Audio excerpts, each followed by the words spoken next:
15वें अध्याय में पुरुषोत्तम योग का वर्णन है। ऊर्ध्व मूल मधा शाखम अश्वत्थम प्राहुरव्यम छंदांसि यस्य पर्णानि यस्तम वेद स वेद। भगवान कहते हैं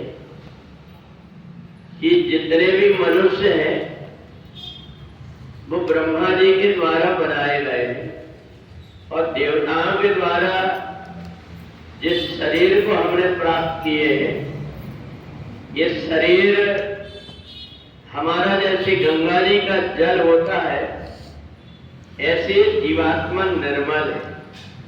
कहीं भी हम रहे ये आत्मा गंदी नहीं होती, पर इसका जो शरीर हमें प्राप्त होता है उस शरीर को हमें संभाल करके रखना पड़ता है।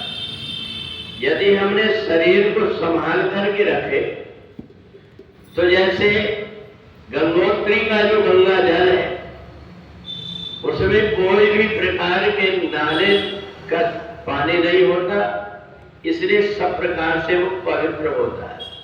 परंतु जैसे ही वो जल आगे बढ़ते जाता है दूसरी जगह की गंदगी से उसके अंदर मैल आ जाता है। ऐसा ये जीवात्मा भी है। जहां जहां जिस शरीर से होकर के आया उसके कर्म के बंधन को अपने साथ लेकर के आया और इसलिए हमें सफाई करने के लिए, छांटने के लिए, एक कचरा को अलग करने के लिए, जैसे पानी को साफ करने के लिए हमें छन्नी लगाना पड़ता है, ऐसे ही अगर इस शरीर को प्राप्त करके हम परमात्मा के नाम की इसमें छन्नी लगा लेते हैं तो कचरा बाहर निकल जाता है और व्यक्ति फिर से पुरुषोत्तम बन जाता है।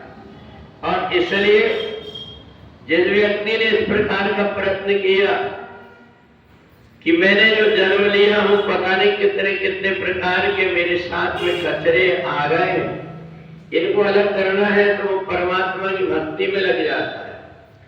देखते रहता है कि मेरे को किस प्रकार से परमात्मा से जुड़ना है, तो इसलिए वो हर कर्म में अपने आप को परमात्मा से जोड़ करके रखता है और जब परमात्मा से वो जोड़ करके रखता है तो उसका जितना कचरा है वो दूर हो जाता है। उसकी वाणी में, उसके व्यवहार में, उसके आचरण में झलकने लगता है इसके अंदर से कचरा दूर हो गया। तो इसलिए जो व्यक्ति जिस प्रकार के आचरण करता, व्यवहार करता है उसके अनुसार उसकी गिनती होती है। और इसलिए मनुष्य का शरीर रहते हुए भी बहुत से व्यक्ति जानवरों से भी बदतर व्यवहार करते।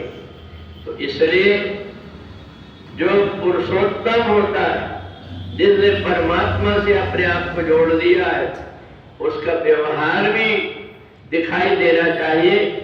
तो इसलिए भगवान ने अलग दिखने का जो कारण बताया वो यही बताया कि जितने भी प्रकार के पहले जन्म के शरीर के दुर्गुण हैं उनको व्यक्ति परमात्मा की भक्ति करके, परमात्मा का नाम जप करके, परमात्मा की पूजन और कथा सुन करके अगर उन कचरों को अलग कर देता है तो इस जीवात्मा को फिर बंधन नहीं होता।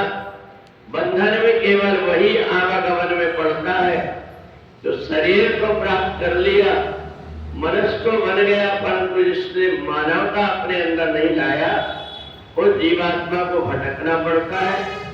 इसलिए जो परमात्मा से जुड़ जाता है वो पुरुषोत्तम बन जाता है। बोलिए सच्चिदानंद भगवान।